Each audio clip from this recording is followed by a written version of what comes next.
there, it's Wendy from Worldwide Speak, and I'm back today to talk to you about the cause and effect essay.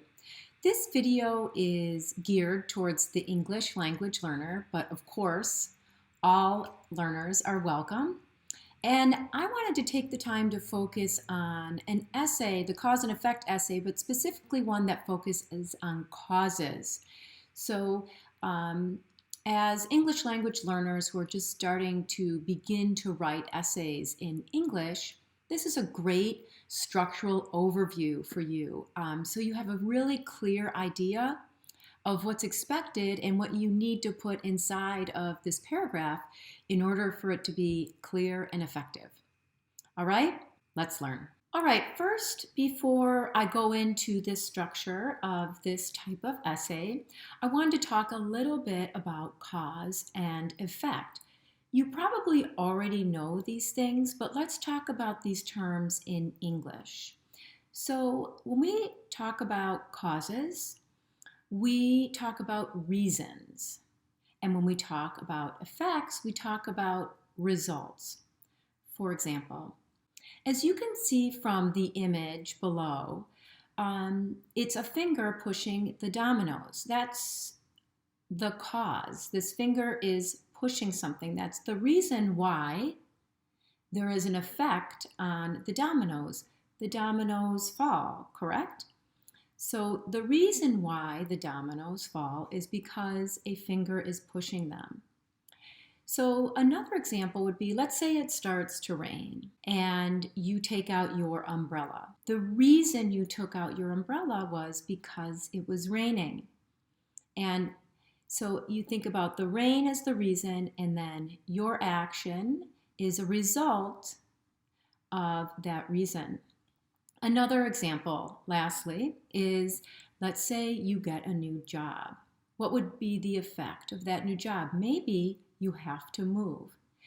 So it's really important that we understand the meaning of cause and effect. And when we're writing, I find it helps my students if we think about it as the reasons why something happens and the results of why something happens. That seems to help students when they go to write either a cause essay or an effect essay. It keeps them organized. Okay, so I want to talk about the patterns of organization. You can focus on the causes or you can focus on the effects.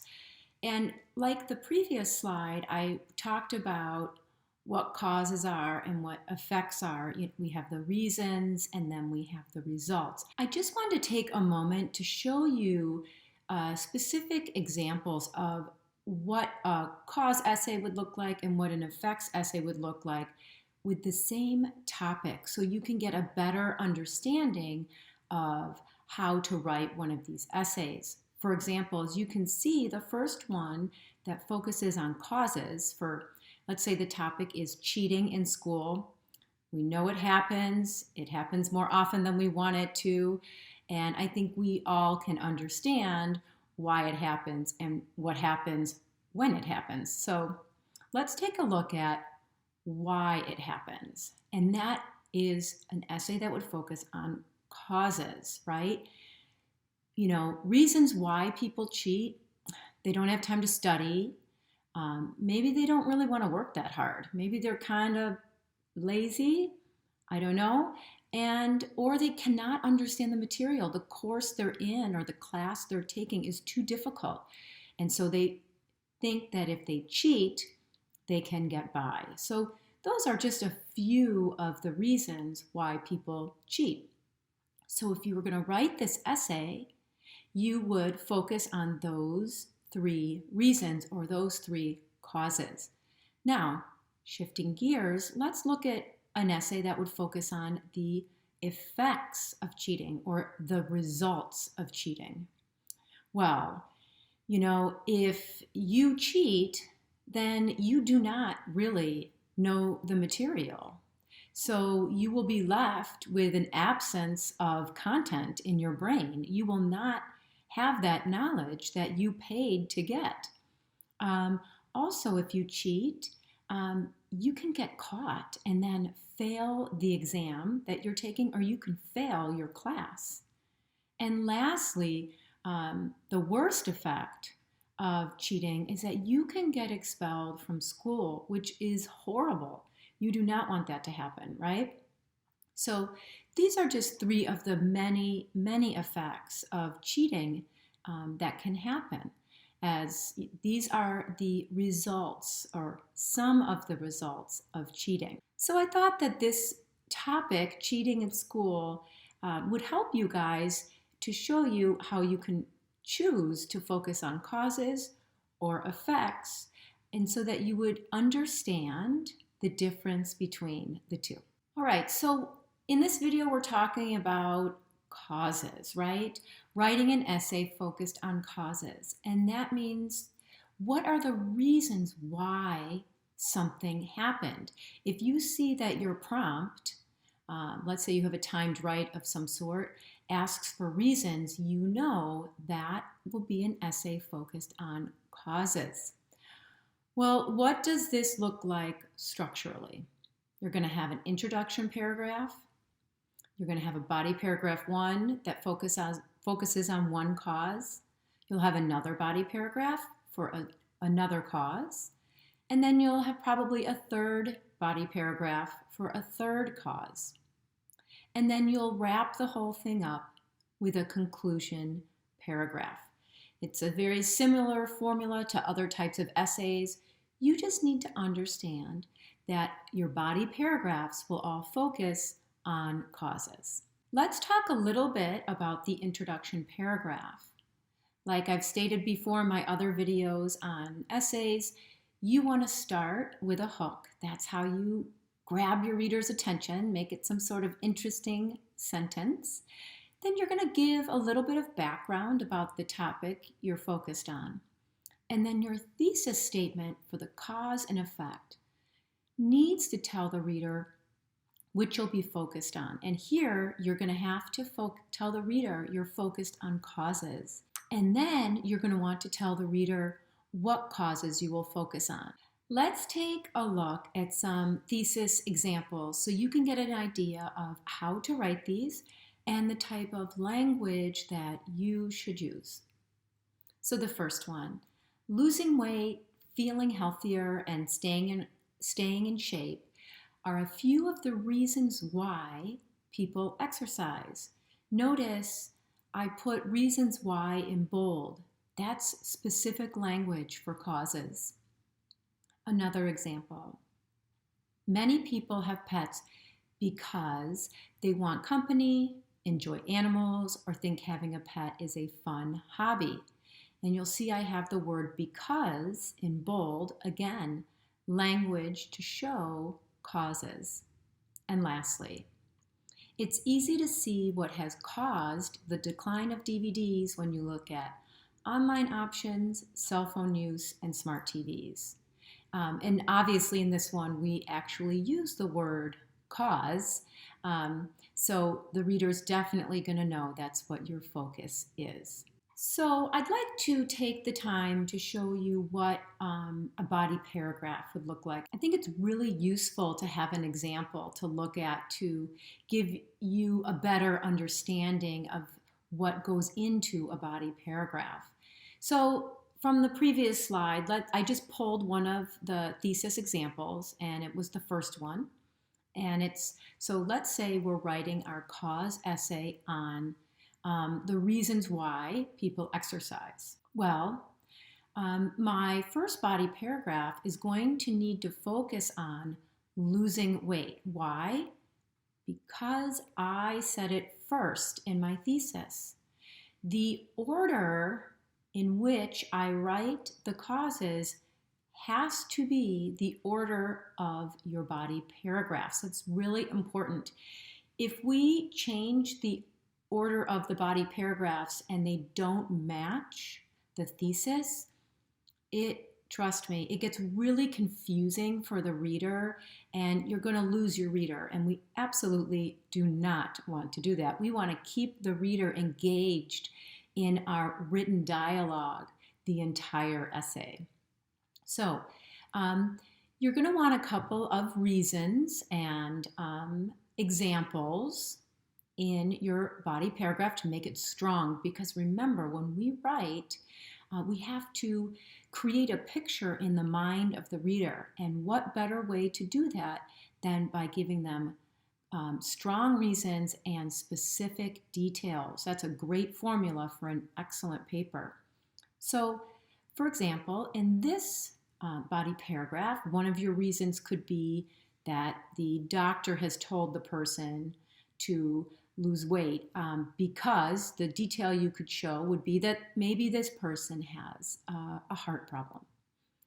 Another reason you could put in this paragraph would be that maybe this person wants to lose weight because they don't like the way that they look. When they look in the mirror, they aren't happy with what they see. And you could give a detailed example showing that their clothes that they love don't fit anymore because they're too tight. So let's take a look in the next slide, specifically what this looks like when it's all written out in real life.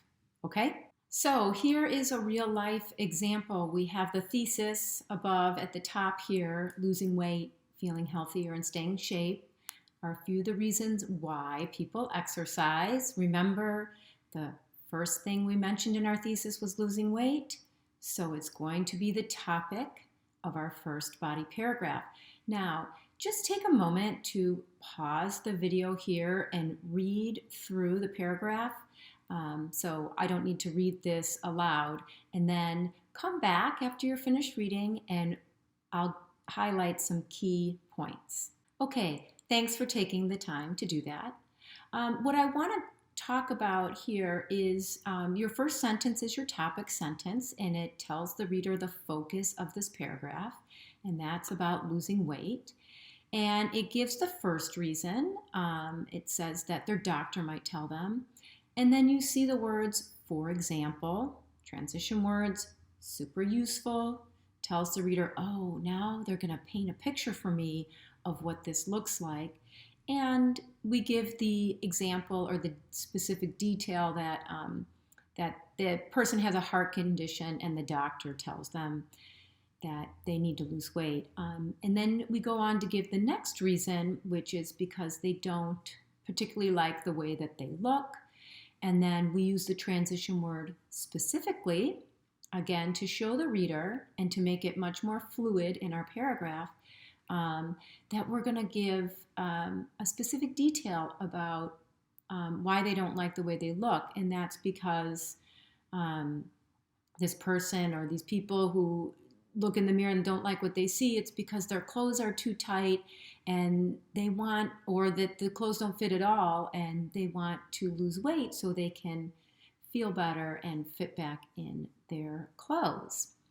So you can see here, this is a very basic example of a body paragraph for cause essay, but I thought it would give you a great idea how to write one, so that you can refer back to this if you get stuck or you can't remember exactly the pieces that go into a body paragraph.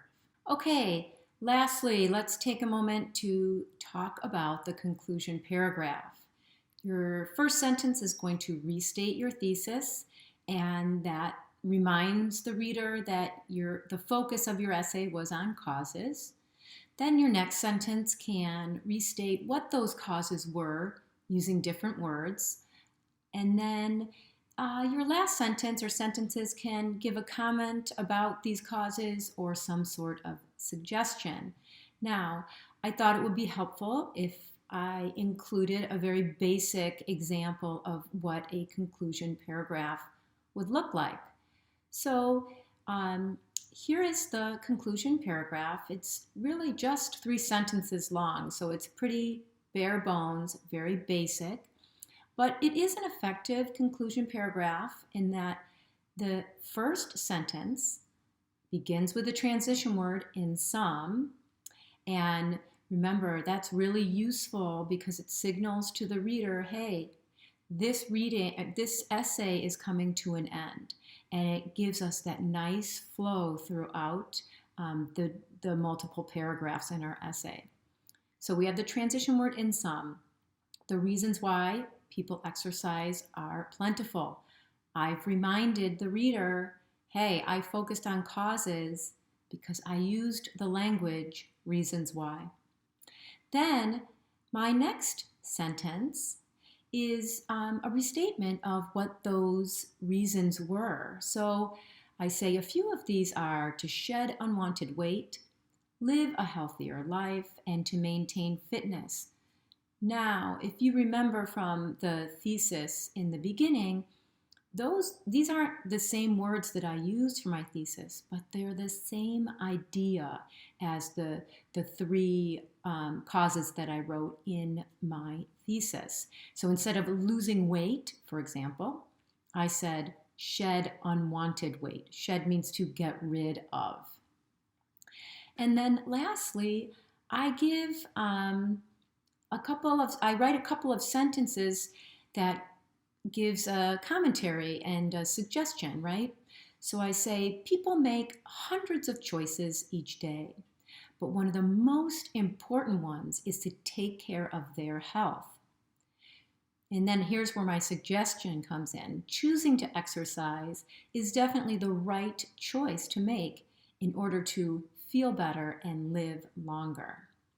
So there you have it, a very simple, basic conclusion paragraph that restates the thesis using different words and reminds the reader that you focused on causes.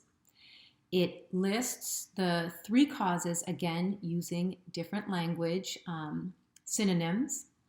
And then I leave the reader thinking about my topic by giving a comment or a suggestion.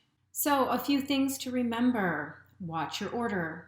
The way you list the causes in your thesis is the way that you're going to talk about them in your body paragraphs. Also, this is the same for all the essays and paragraphs that I teach, but remember that your reasons and details are really important. You have to show the reader with words what you're talking about, and the more specific you are, the better and stronger your paper is. Let's review the overall structure again. We have the introduction paragraph, body paragraph number 1, and for us it was losing weight. Body paragraph number 2, and for us it was to feel healthier. And body paragraph number 3, for us it was staying in shape. And then you had a conclusion paragraph. In our essay, we talked about the causes why people exercise, and we showed them 3 causes. People exercise to lose weight, people exercise to feel healthier, and people exercise to stay in shape. So those are 3 reasons why people exercise, and this is the overall structure of what your essay would look like for causes. Thank you so much for taking the time to learn with us today. If you haven't already subscribed, please consider doing so. And remember to turn on your notifications so that you know when our latest videos come out. And of course, for even more resources for learning English, you can always visit our website at worldwidespeak.com. Thank you again. Take care.